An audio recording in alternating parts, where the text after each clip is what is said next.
Hello and welcome to this edition of Big Fish, Small Pod, where you get all your information on the Marlins for 10 minutes or less. And on this episode of Big Fish, Small Pod, it is presented by About the Fans. As always, you can check out About the Fans for the brand new FOF merch collection and get 10% off at checkout with the code FOF10. And again, on this episode of Big Fish Small Pod, I will be talking about the catching system overall for the Marlins and highlighting specific players in the Marlins system who have really been a highlight for this position. Recently with the Marlins catching position, it has really been almost a who's who of who is the starting catcher for the Marlins, it seems like, on a daily basis. Nick Fortes, Liam Hicks, who they were acquired in the Rule 5 draft, Agustín Ramírez, who we'll talk about very soon, just recently made his Major League debut, and Rob Brantley, the Major League veteran who has not been on the Marlins for 12 years, got a couple starts this season before heading down to the IL. But overall, it just seems like the catching position for the Marlins, maybe the system-wise, right now is a bit better for where it was the last couple of years, specifically with three names I'm going to mention: Agustín Ramírez, Joe Mack, and Ryan Ignoffo. Let's start off with Agustín Ramírez. Of course, just recently made his major league debut, has really been crushing the baseball this year. And his limited appearances before coming up in the minor leagues, of course, was the main piece of the Jazz Chisholm trade just last season. And with Agustín Ramírez, I'm looking at his stats right now on Fangraphs while I have this up here for you guys. With Agustín Ramírez, he's a WRC plus of 112 this season, which is overall fairly decent for Agustín and how well he's really been performing. With the bat, of course, he's also been just amazing. Close to an 800 OPS. His slugging is close to 500 as well. Has just really been crushing the baseball. And with Agustín, something that's really been talked about and really a highlight has just been his K rate. Again, 23%. But you look at maybe some of the players that are currently on the Marlins going above 23%. Something that Agustín has there, just getting in that range for him. Including with a close to a 10% walk weight. He has definitely been easily one of the best hitting prospects for the Marlins and someone that needed to be called up. Again, with his call-up, it came just coincidence a couple weeks after the Marlins got another year of control with Agustín. So something really to look at there, and really it was more of not if he was going to get called up, but more of when he was going to get that call-up to the Marlins. And with Agustín, he should get plenty of playing time. Really looking to see when Nick Fortes gets healthy again and how they want to deal with maybe Agustín, Liam Hicks, and Nick Fortes. But most likely, maybe it will be Agustín and Nick Fortes getting the majority of the share at the catching position. But this is a guy who, again, has extreme power, has been really great with hitting the baseball. You're just looking at some of his stats there, close to 60 home runs, OPS just above 800, has just been incredible in his minor league career. And really with the Marlins as well, you look at his stats right there: 3 home runs, 5 stolen bases, which is always great to see, especially from a catcher. So with Agustín, just expect big things from him.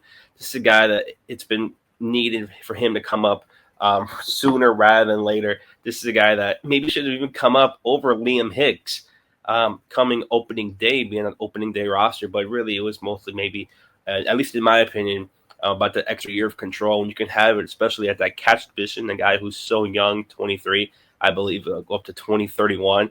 So it's quite a while that he should be having that club control and be in a Marlins uniform for the future. And the next guy we're going to talk about, with one catcher getting promoted, it opens up another spot as well, and that is for this man right here. Fish on First has partnered with About the Fans to launch a merchandise collection. Rep the FOF logo in more Marlins-inspired apparel. Find it all at aboutthefans.com. Enter coupon code FOF10 at checkout to get 10% off your order. FOF10. 10 for a 10% discount. For me, with Joe Mack, it just feels like this guy has just been going up the system ever since he was drafted. This is a guy who was just drafted so young in the first round, has just really been leveling up in terms of just his skill set and just climbing up the systems. I know right here at AA, a bit of a block at the catching position in AAA, but now with Agustín Ramírez going up to the majors, maybe some people should expect Joe Mack going up to the AAA level if they want to give him those kind of reps.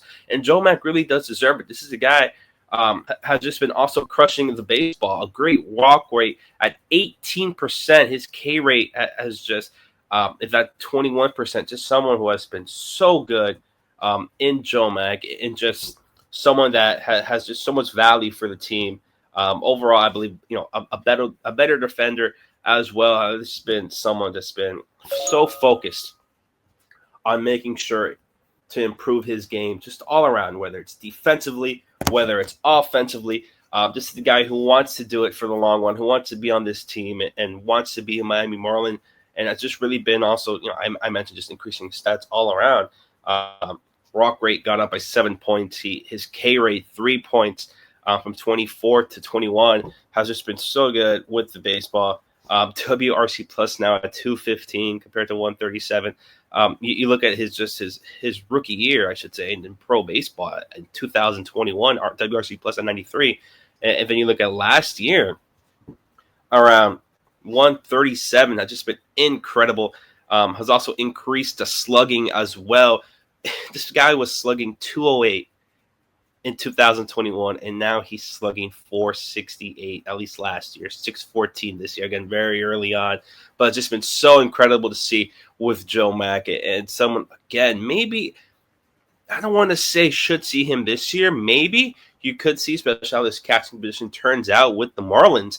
But again, someone as early as maybe next year could potentially get that call up, because I believe you look at the best pure catcher for the Marlins, it has to be Joe Mack in this system. I love Agustín.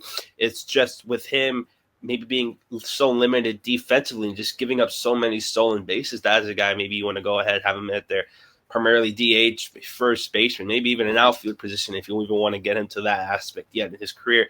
But definitely with the catching position, let him have that. But Joe Mack has just been, in my opinion, the catcher in this system. Defensive catcher, offensive catcher as well. Has just been great in both areas, and this Joe Mack is going to continue to improve. Again, only 22 years old in AA, maybe soon to be AAA as well. This guy just keeps improving and showing why he really needs to get that call. Really should be higher spoken highly about as well, whether it's in Baseball America, whether it's in the top prospect lists and pipeline. Just Joe Mack also has just been incredible to see his rise to where he's at right now. And then the last guy I'm going to mention, this is a guy specifically requested upon by Mr. Alex Carver, Ryan Ignoffo. He has also been so great as well. You look at Ryan Ignoffo. This is a guy, when he was drafted out of Eastern Illinois, he played a plethora of positions. But the Marlins saw him and they saw a catcher in him. Again, maybe a bit of a shorter one there at 5'9", but he has the experience in terms of just baseball and everything that you want to see from a player and want to have as well. Again, having a really decent season at high A. And this is the guy, I don't want to say it's the starting catcher for the Marlins in 5 years or 4 years or so, but definitely could get some run for sure as a backup, and for sure someone that maybe will get for sure starts in the Marlins system. It has been overall also really great for the Marlins, again in high A, 24 years old. So you want to see him moved up a bit, especially now with Agustín going up, maybe Joe Mack going up. It should be time for Ryan Ignoffo to go up as well. 24 years old at high A is maybe not something you want to see, especially from a catcher. You'd like to get more experience, more run with some better pitchers, some better hitters. And that's what you want to see from him there. In those levels as well. Again, he's repeating high A for an almost seems like the third year in a row. But with Ryan Ignoffo, he is helping out with the walk weight, and it's just been someone who has been really consistent as well. You look at his WRC plus, has been over 100 his entire minor league career, and someone that should really be looked upon more in terms of going up to different levels in the Marlins.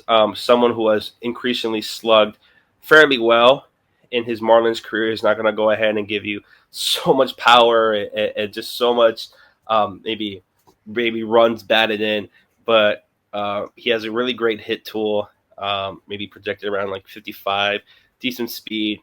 I don't want to look too much on his fielding and his potential there, just because he's still very new to this position. He's only played it for a couple of years now, compared to some of these guys who played it coming in high school, coming into college.